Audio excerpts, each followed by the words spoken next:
1979년 12월 12일 당시 대한민국 육군 주요 지휘 체계도를 보고 계십니다.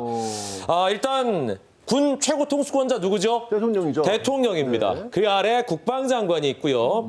육군 참모총장, 계엄사령관 그렇죠. 정승화 대장입니다. 자, 3군 사령부가 여기 있잖아요. 3군 사령부가 얼마나 중요한 부대냐면 서울을 중심으로 수도권을 방어하는 주요한 부대가 이 3군 사령부의 예하 부대입니다. 이거 군대 다녀오신 분들이라면 다 아는 거예요. 대한민국의 절반 이상을 그렇죠. 지키는 거예요. 그렇기 때문에 3군이라고 한다면 핵심 중에 핵심. 핵심 부대, 핵심 네. 군이라고 봐야죠. 저도 3군 사령부 진짜? 소속. 우와. 아, 뭐 그래요? 그냥 경기도 일원에서 근무했다는 얘기예요. 거창하게 받아들이시고 김기현 성우가 열연했던 장태환 장군이 이끄는 수도 경비 사령부가 있고요. 수경사 30 경비단장이 장세동이었습니다. 아니 근데 저기 장세동 씨를 통제를 못 하셨어요. 그건 말 안 듣잖아요, 나도. 차근차근 들어보세요. 차근차근. 그리고 33 경비단 김진영 대령 문민정부 하나회 척결할 때 맞아요, 육군 참모총장이었거든요. 맞아요, 맞아요. 참모총장입니다. 그리고 정병주 소장이 이끄는 육군 특전사령부, 특전사령관 이 아래 1공수, 3공수, 5공수, 9공수 여단이 있습니다. 그렇다면 여기서 문제 드리겠습니다. 문제? 이 안에서 12.12 군사반란에 참여했던 지휘관은 어떤 사람들일까요?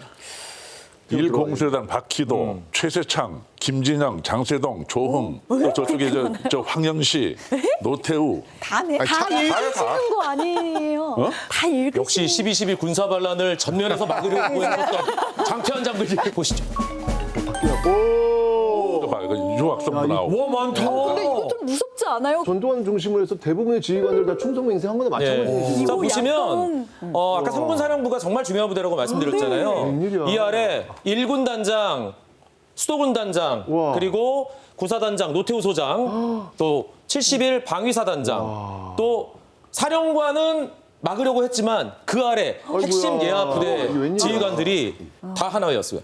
그리고 이 특수전 사령부 정병주 사령관 예하 부대도 1공수, 3공수, 5공수 여단장이 12.12 군사반란에 참여했었습니다. 저거 다 넘어간 거야. 관련된 다 거예요. 넘어간 거야 지금. 그러니까 브레인들만 위에 그대로 있고 그렇지, 그렇지. 나머지는 싹 다 이미 돌아선 거예요. 그렇지, 그렇지. 이거 약간 그 바이러스 감염됐는데 숨기고 있다가 알고 보니 약간 이런 느낌이에요. 그렇지. 엄청나네.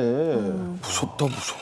그때 그 장태환 사령관 그분이 쓰신 12.12 쿠데타와 나라는 그 회고록이 있어요. 그 책을 보면은 그런 말이 있어요. 전두환 소장이 보안사령관으로 영전이 되면서 그 주변에 그 하나회 주요 멤버들을 이게 수도권 주변에 부대로 다 이렇게 모아가지고 집중 관리를 했다고 그래요. 그 나중에 이 12.12 쿠데타 일어날 때 그때 결정적으로 그 사람들이 다 이제 합세를 한 거죠. 그때 이제 장세동하고 김진영은 이미 나 배반하고 저쪽 경복궁에 들어가 있고. 우리 성우님이 이미 나는 장태환이 되계시네요. 79년 나를 그날을 배신하고. 되게 생생하게 기억하고 계시는 거예요. 기억이 다 나죠, 저거. 그리고 이 빨간색으로 표시된 이 주요 지휘관들은 5공화국 전두환 정부, 6공화국 그래요. 노태우 정부 때 맞아요. 다 한 자리씩. 다 하죠. 네, 박희도도 저 참모총장 지내고 맞아요. 김정도 저 참모총 지내고 다 지내요. 맞아요. 장수동은 저 원장 지내고. 자, 12.12 군사반란이 일어났던 그 당시 핵심 병력 어디 있었는지 한번 살펴보도록 하겠습니다. 수경사의 30경비단 장세동 대령이 이끌고 있죠. 서울 한복판에 자리를 잡고 있습니다. 저기 있었구나. 그리고 서쪽으로 갑니다. 1공수여단과 5공수여단은 김포와 인천 부근에 자리를 잡고 있고요. 3공수여단은 남한산성 쪽에 있습니다. 그러니까 포위해서 그러네, 서울로 올라오는 진격을 거네, 하는 지금. 거죠. 또 34단은 바로 행주대교 쪽, 서울 수색. 바로 서쪽이죠. 그리고 노태우 소장이 이끄는 저기구나. 구사단. 이 구사단이 사실은 서부전선 최전방을 책임지고 있기 때문에 왜 부대를 전방, 내리면 안 돼요. 안 되지, 당연히. 말도 안 그리고 되지. 이기갑 여단장도 하나회 출신이었습니다. 제가 이무대 출신인데 괜히 죄송하네요. 이기갑 여단의 전차대대 한 대대도 내려오고 대박이다. 공수여단의 부대들도 다 서울로 이렇게 모여든 거죠. 전두환이 보안사령관이 되면서부터 하나회 멤버들을 다 요소요소에 자리를 잡게 하고 작전 개시 직후부터 이들은 똘똘 뭉쳐서 서울을 아니 대한민국을 점령하기 시작했어요. 1979년 12월 12일 밤 제3공수 특전여단이 은밀한 작전에 돌입했다. 여단장의 지시로 상관인 정병주 특전사령관 체포작전에 나선 것이다.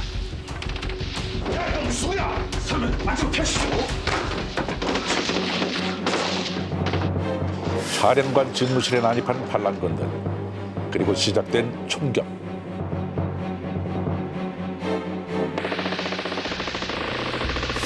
사령관을 지키던 김호랑 소령은 반란군의 총을 맞고 숨을 거둔다. 정병주 사령관 역시 총격에 부상을 입고 부하의 손에 체포되고 만다. 작전을 이끈 사람은 제3공수특전여단 15대 대장 박종주 중령. 사령관님을 체포합니다. 이들은 상관이 아닌 반란군의 명을 따르고 있었다. 특전사뿐만이 아니었다. 부사단 연결해. 나 사단장이다. 29연대를 지금 즉시 중앙청 앞으로 출동시켜라. 구사단장 노태우는 휘하의 일개 연대를 빼내 서울 시내로 출동시켰다. 30대가 넘는 탱크까지 동원한 반란. 그러나 출동 사실은 철저히 숨겼다. 구사단 30년대 어디 출동하는 모양인데 어디 출동시키는가? 연대 출동 안 합니다. 근데 뭐 어디 출동한다고 그러는데 무슨 소리야? 연대가 말입니까? 연대 출동 안 합니다. 11.6 사태 이후 북한의 무력 도발이 우려되던 시기, 반란을 위해 핵심 병력까지 동원한 것이다. 진짜 말 그대로 대혼란. 본격적으로 이루어졌네요, 진짜. 서울 진공작전처럼 지금 다 서울로 중심부를 몰려들고 있는 거예요.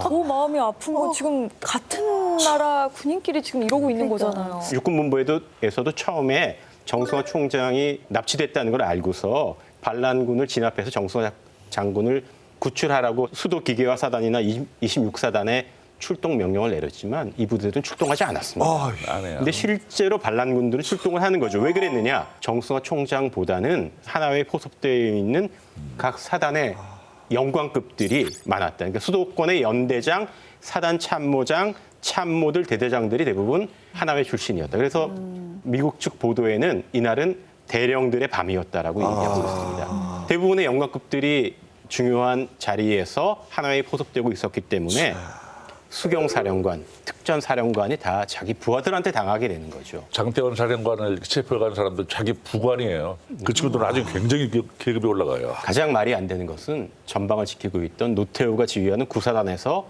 한 개의 예비 연대를 서울로 빼돌린 사건이었습니다.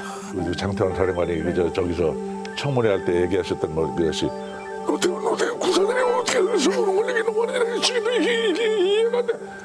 한 말이 그 말이에요. 군인으로서는 저지를 수 없는 일이다. 아니 최전방에 있는 병력을 빼내가지고 그러니까요. 구멍을 뻥 뚫어놓은 건데. 서울의 머리 꼭대기예요, 딱. 구사단이 지키고 있는 곳이.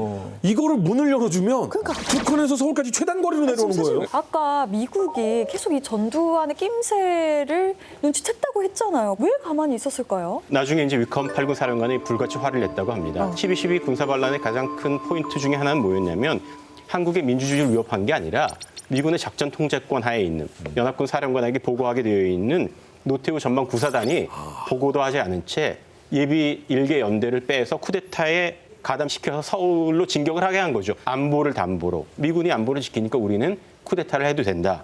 이런 정권 탈취 행위였고 미국이 볼 때는 미국과 맺은 국가 간의 약속을 위배한 것이었고 잘못하면 한미 관계를 악화시킬 수 있는 그런 중요한 요소였던 거죠. 당시에 주한미국 대사였던 글라이스틴과 위컴 사령관이 둘 다 회고록을 냈습니다. 근데 여기에 보면은 제일 중요한 건 뭐냐? 첫 번째는 아군끼리 총격을 하면 안 된다. 두 번째는 쿠데타 진압, 미군이 나서서 하는 것 안 된다. 왜냐? 이미 61년도에 맥그루더 8군 사령관이 박정희 쿠데타 진압하려고 했다가 실패했습니다. 차라리 말을 안 했으면 모르겠는데 진압하겠다고 했지만 진압을 못해서 의신이 추락됐습니다. 그러니까 글라이스틴과 위컴도 5.16의 교훈을 알고 있었습니다. 세 번째 선택지는 뭐냐? 이 군사 반란을 일으킨 이 사람들이 군부가 현실적으로 한국의 권력의 핵심을 장악했다. 그럼 이 사람들이 합법적인 정치 체제를 따르도록 이끄는 게 필요하지 않겠느냐. 이게 미국의 현실적인 선택이었다고 볼 수 있습니다. 이런 상황이 벌어지면서 서울 중심부에 위치했던 뭐 중앙청이나 육본이 그냥 순식간에 그냥 접수가 돼요. 장태환 장군이 모았던 100여 명의 병력도 뭐 사실은 무용지물이 된 거고요. 장태환 장군도 역시 마찬가지로 정승화 총장을 따라가지고 서빙고 그 분실로 연행이 됩니다. 아, 맞아요. 그러니까 거기 탱크를 발로 찰 때 그 심정이 꼭 그랬어요. 저 반란군들을 그냥 보고만 있고 어떻게 할 방법이 없잖아요. 그걸 거기에 그 심정이 어땠을까 그 생각을 하면서 짐승 소리를 낸 거지.